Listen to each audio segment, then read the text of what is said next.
Everybody,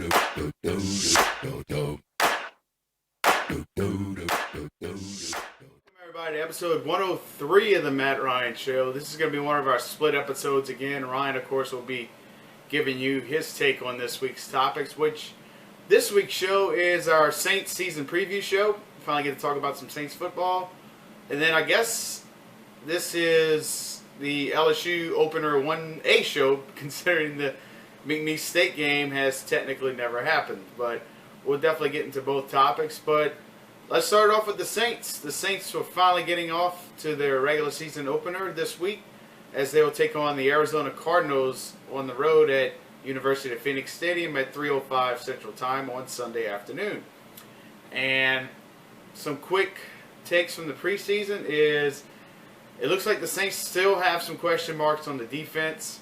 Saw a few surprises maybe from the rookies with Stephon Anthony and Kihaha, who showed some promise in the pass rush. And then, of course, Cameron Jordan had a pretty solid season in the limited time that he had. But although he's now being questioning, allegedly being involved with something at a nightclub this past weekend, hopefully nothing comes of that. The last thing the Saints need is some more negative news and to lose any more people on defense. Of course, the other big news on the defense, Jarius Byrd continues to be out. They now say he will probably play in game 2 or 3. I'm trying to still figure out what they mean by that because he hasn't touched the practice field yet. Maybe he'll gradually work his way into it in the first 2 weeks or so and play in the third game. But it's definitely starting to become frustrating for Saints fans. He's a very high-paid player and hasn't really done much since arriving in New Orleans, except basically be a cap hit, and continues to be until he starts to prove it on the football field.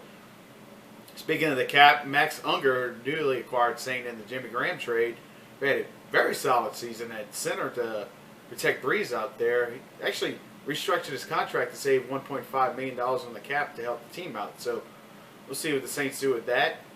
I think it'll be interesting to see if Brandon Coleman, who was talked up all camp, can improve from the preseason from a sort of lackluster performance. He was really hyped going in and, had a catch here or two, but hopefully he can step up into the slot receiver role behind Brandon Cooks and Marcus Colston.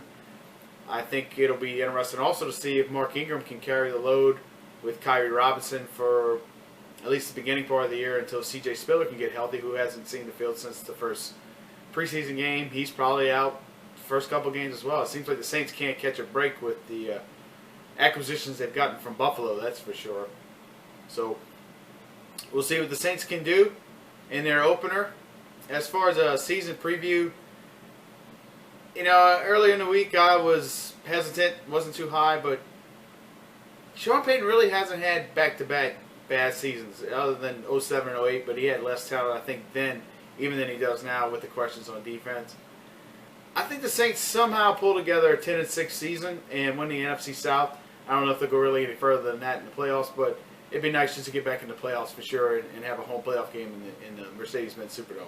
But the Saints' keys to victory, of course, against Arizona will be if they can stop the passing attack of the Cardinals with their trio of receivers and Brown and Fitzgerald and so on. And Carson Palmer is now healthy for them too. Arizona's mostly one-dimensional. They haven't really gotten it going with Andre Ellington in the running game. So if the Saints can maybe force them to be one-dimensional, they could possibly take some risk and maybe force Carson Palmer into some turnovers over there. But we'll have to see if the Saints can start playing better on the road. They haven't had the best success there the last 2 years, despite Sean Payton usually playing pretty well on the road in his tenure. So I think that's one thing to look out for, and also to see if Breeze will be back to maybe more of his 2013 and 2011 form. He looked pretty solid in his limited preseason action, so he looks pretty healthy, and with him, he can keep you in any game. So with that said, we will be back with the LSU Mississippi State preview. Don't believe me? Just watch. Don't believe me? Just watch.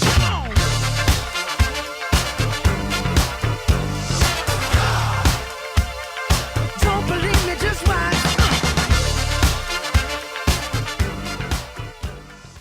Episode 103 of the Matt Ryan Show, and now it's time to preview the LSU Mississippi State game, where LSU once again will try to open their 2015 season after the McNeese game was canceled due to a very unusual lightning event in Tiger Stadium. So the Tigers are going to open it up on the road against an SEC opponent in Mississippi State. It happened 8 years ago in 2007, and we know how 2007 turned out. So maybe it's an omen for the Tigers. We'll see. But Brendan Harris will officially have his second career start, and we'll have to wait until Auburn next week to technically have his first home start, considering last week didn't happen. But I guess if anything, it was nice for the Tigers just to get a couple plays out there to at least get their feet wet against somebody else other than themselves against McNeese last week. But Tigers are going to be going into Starkville, where Les Miles has not lost, and I think LSU's defense also has a point to prove after being embarrassed, to put it lightly, last year at home against Mississippi State. I think they're going to look to contain him. Dak's going to get his, but other than the running backs, he did lose some talent, and I think he comes back down to earth this week. I think he keeps them in the game. I think the home field advantage. Dan Mullen's a good coach out there at State.